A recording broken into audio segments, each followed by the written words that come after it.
Welcome to the Rational Optimist Podcast. 10 septillion. A new quantum computer from Google just solved a problem in 5 minutes that would take a regular computer 10 septillion years. It's 26 zeros. Yeah, this is incredible. I mean, how long have we been talking about quantum computing? It seems like 20 years or so. And I'm always kind of down on it because I just look around and say, who's making money from quantum computing? Where are the use cases? This is maybe the biggest news ever in quantum, right? And basically Google released a new, well, didn't release it. It's released results of a new quantum chip called Willow. It's incredibly powerful in a very specific way. And I think that's important. It basically, the number you quoted, the septillion years, it basically picked a benchmark test that's specifically chosen to suit quantum computers. But people might be wondering, okay, is the whole paradigm changed? No. For everything else, normal computers are still much better. So quantum computers are not just faster computers, they're a completely different type of computer. So I think that's important context. Yeah, we'll get into that a little bit. Let's put a picture of this quantum computer, or a quantum computer, up on the screen. It looks like a chandelier, I guess. The fanciest chandelier you've ever seen. Made of gold. I guess quantum computers are extremely fragile. So there's all this, I guess that's the infrastructure around the chips in the computer. And you have to use all that to keep it cool and keep it non-conductive and all that stuff. So yeah, that's what a quantum computer looks like, apparently. Yeah, well, so this image, I actually had to look this up recently. That you are seeing is not the quantum computer. That's not the computer. That's the life support system needed to make the quantum chip at the very bottom work. Basically, quantum computing, it has to, the way it operates, man, maybe the most complex topic ever, even more complex than nuclear fusion. But it basically deals with subatomic particles, so it needs to be kept at temperatures below zero the whole time. So it basically, needs to exist in a refrigerator. So all that stuff is just like, it's like the tip of the iceberg, and the actual it's the life support machine for the tiny chip. If you had to summarize it in like 2 or 3 sentences, what's the big deal? Who cares? Why is this important? Well, so as I just said, we've been kind of talking about quantum computing as a theoretical thing that could happen for so many years, and now Google releases this new chip. The biggest thing about the new chip is that before, basically, the quantum computing stuff didn't work. There was too many errors. Okay, this new chip vastly reduces the amount of errors. So it's kind of like getting something to kind of work for the first time. Is that a good summary, would you say? Yeah, I mean, we don't really know what we're talking about, but neither does anybody else in quantum computers. So there's the disclaimer. But what can a fully functional quantum computer do? Like, look 10 years into the future. Maybe it's 50 years into the future. But look into the future when we actually have a fully functional quantum computer, and what can it do that we can't do today? So that's a great question. I mean, it's always hard to predict these things, right? It's just like if I had told you 25 years ago, people are going to be making millions of dollars or tens of millions of dollars as social media influencers. Social media didn't exist. So like, it was just impossible to predict. What we can kind of map, what quantum computers would be great today for is something like mapping your whole human body. Like, we just literally map the brain of a mouse. So that's how little we know about the body. Imagine you could map every cell and every bit of DNA in your body, something like that requires just a huge amount of computing power. I don't know, I guess AI is already predicting the weather. But yeah, that's kind of some of the stuff. Yeah, so my layman's understanding is that quantum computers are good at optimization. When there's a trillion data points and they all interact with each other, a quantum computer can solve that in a way that a regular supercomputer can't do in any reasonable length of time. So like a regular computer, a regular supercomputer is already way better than humans at a game like playing chess. Like linear thinking tasks like that, where you have a board, the pieces are in a specific spot, and you just make one move at a time. And then you recalculate and make the next move. Like, regular supercomputers are already amazing at that. That's not what quantum computers, the linear thinking is not what the quantum computers are great at. It's like optimization across extremely complex systems, like the weather, like you said, or like modeling the entire economy, or modeling the entire human body, or finding breakthrough drugs. Yeah. Yeah, I think that's an important point because the simplest definition I've seen in the past is, hey, quantum computers are just really fast computers. And they're not. They're fundamentally different tools. So I think this is, I often wonder about Google because it comes up with these amazing. Google is like a university these days. It's like a university with this big giant business attached to it because it comes up with all these amazing things and then kind of fails to turn them into revenue. So the quantum chip is just I guess it is at the bleeding edge, but there's so many examples of Google coming up with an innovative solution for something and then not turning into a real business. Is this as big as the ChatGPT moment of November 2022? So ChatGPT burst onto the scene, and AI has been the theme of investing ever since then. It shows no signs of slowing down. You think quantum computing is going to steal its thunder and be the theme of 2025? I'm going to say it's both not as important and way more important or way more impactful. First of all, no. So the ChatGPT thing, the first AI research paper was published in 1943. So that was 80 years of 80 years of research and development, essentially, leading up to that moment where it's like, oh, hey, the average person can can click his mouse and use AI. Before that, there was kind of sort of practical applications of AI. So that was 80 years in the process. Having said that, the thing I would compare this most to is almost like the first computers ever. Remember the ENIAC back in, again, the 1940s, developed for military uses. They were the size of rooms. They were and they had like tens of miles of wires inside them. I think that's where we are. So, I mean, things do move faster these days, but I would not be surprised if we still don't have an application for quantum computing in 30 years. I could be 60 by the time we actually have a useful application for this stuff. So this is more like if you're comparing it to AI, it's more like the 1940s than the 2020s. Yeah. Or no, it really is a fundamentally different type of computer. I mean, I guess AI is a different type of software in the sense that it runs on neural networks and stuff, but this actually might be the birth of a new type of computer. So it literally we might be like the ENIAC stage for computers where we're completely re-architecting what they're useful for. So yeah, it's kind of like 1940s. I'm sure there's lots of amazing innovation to come, but it's one of those things that's going to take a long time. And you see quantum stocks jump in the last couple of days. I mean, none of those companies, as far as I understand, are actually making money from selling quantum computers or quantum computer applications today. It's all just kind of research and development stage. So we've been talking about these quantum stocks on our company Slack I went back in the history. We started talking about it about 6 weeks ago because the stocks were going bananas many weeks before this announcement. And we were all talking like, what's going on? Is there any news? Is there any there?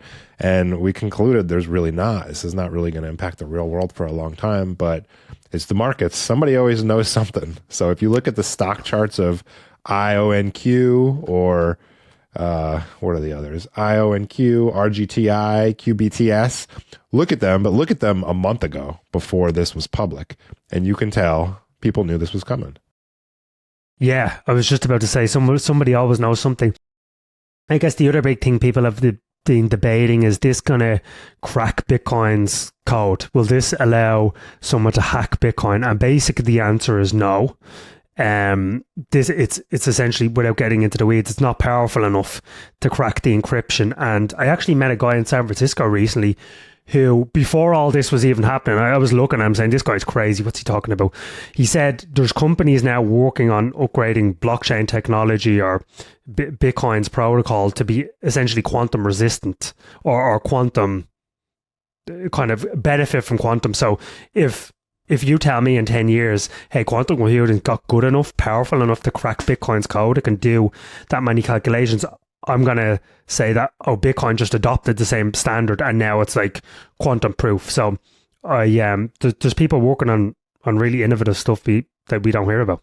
So you're confident that cryptography will stay ahead of the breakthroughs in quantum computing? I think so. I mean, I think it can just adopt any standards that come out. Of course, nobody truly knows what's going to happen. But yeah, I don't think this is the end for cryptography. It's such a confusing topic because it's the most powerful computer chip ever invented, but it can't actually do anything yet. And Right. so someday it's going to be powerful enough to crack Bitcoin, but it won't because we'll update the cryptography. It's like so powerful, but it's really hard to say what it's actually going to be able to do. Yeah, maybe we should write a deep dive on the history of quantum computing at some point, because I think there's lots of interesting things. But yeah, as regards practical applications and impacting the real world, I think people are always looking for the next big thing, and that's great. I love exciting new technologies, but I think if you're asking me what's going to be more important for investors, more important for your life, your productivity, and just your your daily life, AI is going to do a million X more than be a million X more important than quantum computing over the next decade or two. Last question on this. Is it correct to think about quantum computing as an extension of Moore's law? So Moore's law is the observation that computing power doubles roughly every 18 months or 2 years. I forget the time frame, but it continuously doubles, which leads to exponential growth. And the source of that exponential growth is shoving more and more transistors onto smaller and smaller chips, which will eventually reach its limit because it's a physical limit. Is quantum computing extend that, accelerate that? Or is it just a completely different thing? I think it's a completely different thing because of the point you just touched on. I mean, it's kind of like an F1 car. It's like great for the racetrack. Like if you want to go super fast, brilliant. But you're not going to Kroger or Walmart in a Ferrari, right? Yeah. So I think it's different. Not to get too off topic, but yeah, the Moore's law. We're kind of approaching those physical limits, but there is kind of clever ways around it. So yeah, I guess Google's probably in the running to be the quantum chip god now if it actually plays out. I know Google is also working with NVIDIA on this, so going to be exciting to see how it plays out, but it's maybe one to watch every half year or something like that, check in on any progress. Yeah, you're right. Google's such a weird company because their search business, their cash cow, is under extreme threat from AI, but they got Waymo and they got quantum computing, and those themselves could be trillion-dollar businesses in themselves someday. So it's a tough stock to analyze. We'll get to Waymo later. But speaking of Google, one of America's 8 trillion-dollar companies, okay? But over here in Europe, guess how many trillion-dollar companies there is? 0. Big fast 0. So I'm going to show you a chart. It's the world's 10 largest companies. And you can see, again, 8 of those are American. You could Berkshire Hathaway at the bottom, just $5 billion off $1 trillion. So America has $8 trillion companies, but no EU company founded in the past 50 years has hit a market cap of $100 billion. And just to maybe get a visual sense of this, I'm going to show you a chart of the 10 billion companies worth at least $10 billion in the US and then the EU. The US is the bubble on the left and the EU is the bubble on the right. And you can see the vast difference in the number of companies that have been started. And I think there's been a couple of articles written about this recently. People are starting to pay attention. There are 750 million people in all of Europe. There are 7.5 million people in the Bay Area. And those people in the Bay Area have created more tech value than the 100 times more people in Europe. Just another stat to put this in perspective. This speaks well of the U.S. It's sad for Europe. Speaking of the chart we have on the screen right now with the green and blue bubbles, the U.S. and the EU, they should both be big. It's not that we want the EU to be big and the U.S. to be small, right? It's not a fixed pie. Everybody can get rich, and the EU they're just not doing it. Well, so if you go back over 20 years or any period of time, both from a company creation and a public company point of view, Europe was up there. Like if you go back and look at the largest 20 tech companies in the world in 2000, Europe had a good share of that list, and now it's 0. Okay, so obviously something has gone really wrong. Hey, just what you said about Silicon Valley reminded me of something. Let's go back to the chart or the table of the 10 largest companies in the world. So Apple, Nvidia, Microsoft, Amazon, Google, Saudi Aramco, Meta, Tesla, TSMC, and Berkshire Hathaway. Can you tell me which of these companies, only one, were started in the city of San Francisco? Is it going to be Saudi Aramco? It's going to be Saudi Aramco because it was basically a subsidiary of a US oil company. The rest were started in Palo Alto and surrounding areas. But yeah, just back to your point. Yeah, this is a recent phenomenon. I mean, in 2008, before the financial crisis, the EU and European economies were exactly neck and neck, the same size, same level of wealth. Now, I believe America's economy is almost twice as large. So it's really been a case of Europe completely stagnating and America kind of continuing on the old growth trend. Yeah, and America has its share of regulatory problems too, as we talked about in last week's episode. The fact that we've been able to grow despite that, again, a testament to all the entrepreneurs here. But man, some of the stuff going on in Europe is just... it's just sad to see. Like, there was an article in the Free Press the other day about a Norwegian entrepreneur who left the country before he got too far into founding his company, because Norway has an unrealized capital gains tax, and you have to pay it. If you're broke and you start a company and the company raises capital at $20 million and you own half of it, they tax you on your half. They tax you on $10 million, even though you've got no cash. And Crazy. So it's an innovation absolute killer. And the politicians over there don't get it. They have a wall of shame in Norway that shows all of the entrepreneurs that fled the country due to the unrealized gains tax. They villainize these people, and they villainize entrepreneurship and innovation. That's why they don't get any of it. Funny thing about Norway is like, in one way, the most capitalist country in the world, because you know what it does? It pulls oil out of the ground and then it gives the money to its sovereign wealth fund, and the sovereign wealth fund invests in US tech companies. It's basically what it does. It's pure capitalism. But I actually want to show you a couple of charts, because I think people might be kind of looking at this and saying, well, why does it matter? So I'm going to show you a chart of US equity performance versus the rest of the world. And you can see the US, the red line, is just pulling ahead by a wide margin in both the return of the stocks and the earnings. I think why this matters is, you know, you might say, oh, is this not just billionaires getting rich already? Well, if you think about the employees that work at that company, they get stock options. Millions of high-paying jobs. Millions of high-paying jobs. And even if you don't work at one of those, and then obviously those people spend the money and it goes into the local economy and so on and so forth. We know how it works.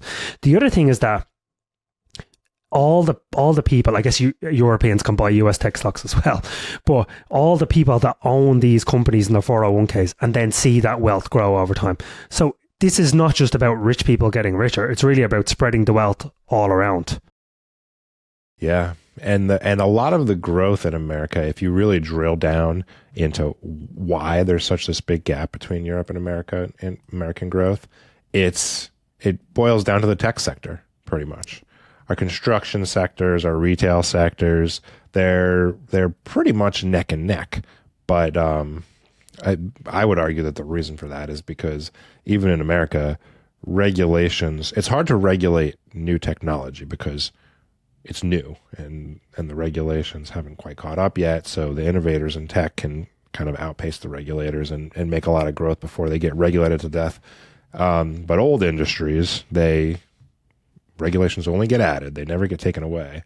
Hopefully we won't be saying that this time next year, now that Elon Musk is in charge of Doge. But that's why new tech, which is really just new stuff, has been the source of growth for America. So we have some stats here that 80% of space cargo is launched by global space cargo is launched by a single company, SpaceX. Up to 95% of AI computing chips are designed by one firm, NVIDIA, American. And you can go on and on with this stuff. Yeah, to quote Bill Gurley on your previous point, Silicon Valley has been so successful because it's so far away from Washington. And I think that's a good point. America has generally let its innovators flourish, where in Europe, we're basically regulating ourselves to death. We're determined to regulate ourselves back into the dark ages. So just give you an example. I think we all agree that AI is going to be transformational. And public service announcement, you should be using AI, okay? I use it 50 times a day now. It's amazing. in Europe, Facebook's recent multimodal AI tool that's you can use it on a desktop, but you can also, it's built into the Meta AI glasses, Apple's new AI features, and OpenAI's new video generation tool, all going live in most of the world except Europe, because Europe has brought in something called the AI Act. And of course, there was politicians patting themselves on the back and nice photos and everyone smiling. And without getting into the weeds, is essentially put a noose around the neck of anyone that wants to launch an AI product in Europe. And you know what? If Meta and Google and OpenAI, companies that are not worried about money, can't comply with these regulations and can't hire enough lawyers, what do you think this is going to do to a startup, a three or four person startup that tries to launch an innovative AI product in Europe? There's no way. You just can't do it. What do you think the problem is? Like the root of the problem? Is it cultural? Is it that exceptional people in Europe tend to be looked at with skepticism, tall poppy syndrome? Definitely that, in the sense that, you know, you're American, you see a guy with a big house and you say, that's amazing, I want to do that. You're in Europe, parts of Europe at least, and you say, oh, like, you know, he's evil. He exploited someone to do that. It's definitely cultural. I think I remember talking to Marian Tupi earlier this year, and he said the problem with Europe is the EU. And what happened when you amalgamated all the countries into one big block? It's basically the United States of Europe now. You stopped German entrepreneurs competing with French entrepreneurs and Dutch entrepreneurs competing with Irish entrepreneurs. And that competition was really healthy. It drove the best out of both sides. Prices went down, quality went up. Now with the EU and this common market, you don't have that competition anymore. Okay, so that's definitely a problem. So it's all those things. And I think the bureaucrats have just gone on. They've basically been unbridled for so long. They've just been allowed to do what they want. And they truly believe that to be leaders in regulation, to pass laws, is to create wealth. That is the path to wealth. I know Balaji has a great saying. It's America innovates, China imitates, Europe regulates. And that's what's going on. So choose your fighter.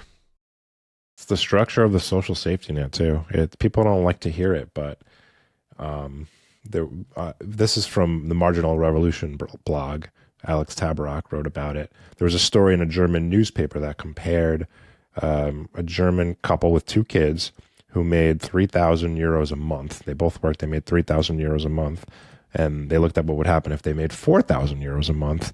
And they would net slightly less money because of the perverse incentives of the social safety net. So it discourages people from working. Yeah, so many examples of that I know. You really are better off not working in many places. I mean, people think Ireland is some tax haven. Anything over 40,000 euro, which I guess is $40,000 as well, 52% tax. That's your income tax plus your social tax. So 52% on anything over 40,000 euro. No wonder I'm moving to the UAE. Second question I have for you is that we talk about the social safety net in Europe, but say you're American and you don't want to work. How can you get benefits for your whole life, or does it run out at a certain point? I don't really know. I think you can. I have no idea. It's a good question. Okay. Because I would imagine, like, so I've heard like it only lasts for 99 weeks or whatever, but like at the end of 99 weeks, they're not going to like let you starve. So I do often wonder. Yeah, I mean, I think you can get something. I don't know how the web of social safety net works here, though. Yep. All right, Waymos are coming to a new city, Miami. You rode in a Waymo a couple of weeks ago, right? Your favorite city in America, huh? Here we go. Look, I rode in a Waymo a couple of weeks ago in San Francisco, and I have to tell you, it's like going from a flip phone to an iPhone. It's just a completely transformational experience. And I think it's really important because, you know, a lot of these things we talk about, the innovation, whether it's, I guess SpaceX landing the rocket isn't a good example, AI or software stuff, it's kind of like hard to touch and it kind of doesn't affect many people's lives. Just before I got into the Waymo, I heard a mother shouting at her son saying, "Hey, look at the cars that drive themselves. Have you seen them? They're amazing." It's just so in your face. It's like the future has arrived and you can see it. So super excited for it to come to Miami. Me and you is going to have to go down there and check it out. Yeah, I guess this is the first place they're deploying Waymos that has rainy weather. So they're big in Phoenix, San Francisco, and I think they're coming to Austin very soon too. In Austin, in DC as well. Only a test mode though. Oh, so we tried to get in one in Austin, and it was. I think it was just mapping the streets. It wasn't actually taking passengers yet. It was a wait list. So what happened is San Francisco, I believe, or Phoenix was first, then San Francisco, and now LA. So in those three areas, anyone, you can go to one of those places and just download the Waymo app and get one like an Uber. In other places like Boston and DC, I believe one is in New York as well, and I know another company called Zoox is in New York. It's kind of like it's only for employees, or it's only for, you basically have to join a wait list and be accepted. So I think this is just a good example of it. The rollout is going to be somewhat slow, but I think it's going to really shock people when they see them arrive. All right, you're the visionary. Give me your prediction.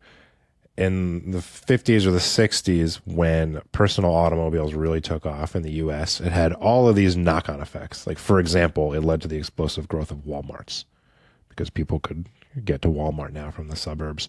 What are self-driving cars going to change? Oh, it's such a great question. I mean, I think people will be able to live further away from where they work if they don't already. That's certainly one, but I don't know. What do you think? I think that's right. I think everyone's going to have like a limo, or you're going to be able to take limo rides whenever you want for very cheap, because if you don't have to drive, you can make a little movie theater inside your car, or make a really comfortable bed, or use your imagination. You can do anything you want in the car if you don't have to drive. Here's one thing I'm certain of. There's going to be multi-billion-dollar companies created basically as entertainment in the car. So I can see people now getting bored in the car. So like, you no longer have to drive. So okay, you listen to podcasts, you read a book, so on and so forth. But there's 100% going to be many billion-dollar companies that, I don't know, they do something on the TV screen, or it's a new activity that you can only do inside a robotaxi or whatever. Yeah. The whole robotaxi economy. You worried about the job losses? Because driver is the most common job in America. I think, you know, it's a direct replacement for them. And you would imagine it's one of those things that often what happens is that you drive down the cost of something, and like those people find different jobs, or you just have more of those things. So for example, when Excel came out, or accounting software, we didn't get less accountants, we got more accountants, because it basically made, you could do finance for a lot more things. But, you know, I just look at all the historical examples and I say technologies have always created more jobs than they've destroyed. It's easy to say this time's going to be different, but we're going to find something to do. Yeah, there'll be some upheaval at an individual level. If you're a 60-year-old man and you've been a driver for 40 years and you need to work 10 more years, I could understand this being scary. But at a societal level, it's the right thing to do. This is the kind of thing that Europe bans, and then their productivity growth flatlines because of it.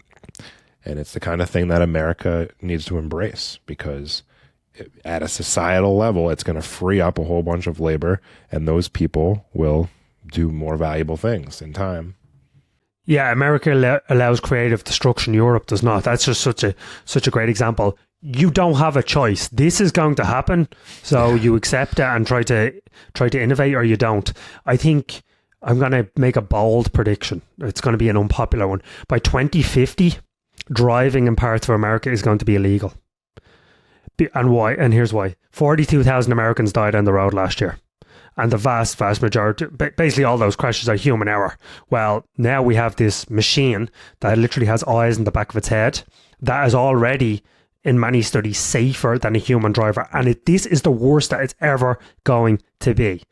So I think 2025 is the year of the robotaxi. Sundar Pichai, CEO of Google, said Waymo is now doing 175,000 rides per week. That's up from less than 50,000 last fall. So this is, it's like the old Ernest Hemingway quote, how did you go broke? Gradually, then suddenly. Both of our oldest children are age 6. Will they ever have to learn how to drive a car? Yes, I think they're a little. I think they're a little bit too old to miss the cutoff point. But I don't think they'll have to. I think it will be like a choice. You've made it 33 years without learning how to drive a car. So 32 years. 32 years. Yeah. But yeah, I think maybe it's worth just talking about, like, this is something. How long have we been talking about robotaxis? 10 years? At least. I mean, DARPA did the first like self-driving car in 2004. And essentially what happened was the AI, these things are just physical manifestation of AI. The AI, the brain in the car was not good enough until very recently. So even 2 years ago or a year ago, what had to happen was Tesla or Waymo, who are the two leaders in self-driving car technology, they would have to program the cars to say, literally handwrite code to say, when you see a red light, stop. When you see a child cross the road, stop. And have 300,000 of these rules. And it just, you think about every time the car has to make a decision, it has to look at all these 300,000 rules instantly and then make decisions. It's just really hard. Now the AI and the chips and have gotten fast enough that Tesla just completely removed all the code, and now it pretty much just runs on cameras in the cars. So I can show you this chart from Altimeter Capital. So they reckon since the start of the year, Tesla, because of Tesla's self-driving car software upgrades, the brain in the car has gotten 100x better on the metric of disengagement ratios, essentially how often a human has to take over the wheel of the car. 100x better in, 11 months? Incredible. It's like the difference between a program executing rules and the car being artificially intelligent, alive in a sense. Exactly. And I mean, look, I think we've all had those scary rides in an Uber. I remember the first time I went to Florida, I thought I was going to die. And you're just never going to get that in a self-driving car, right? So I think it's the future. I think it's gonna happen and be normalized faster than you realize. Got a dose of optimism to take us away? As someone who flies a lot, I'm very, very happy that flying has gotten a lot safer over the past couple of years. So the last time a US air crashed was on February 12th, 2009. 50 people died. But since then, US airline customers, they've traveled 13.3 trillion passenger miles without a crash. That's basically like traveling, I think it's like traveling between the Earth and the Sun millions of times or something like that. So this is incredible. May longer continue. And yeah. Oh, actually, just on the topic of AI, this is basically all the planes have AI built into them now, which not only you have autopilot, of course, that we've had that for years, but it allows them to navigate around turbulence. So it measures the weather, and then it charts the path ahead to avoid turbulence to make the flight not only safer but more pleasant. So amazing feat of technology. All right, viewers, you can boost our optimism by hitting the subscribe button, ringing that bell, and leaving us a comment.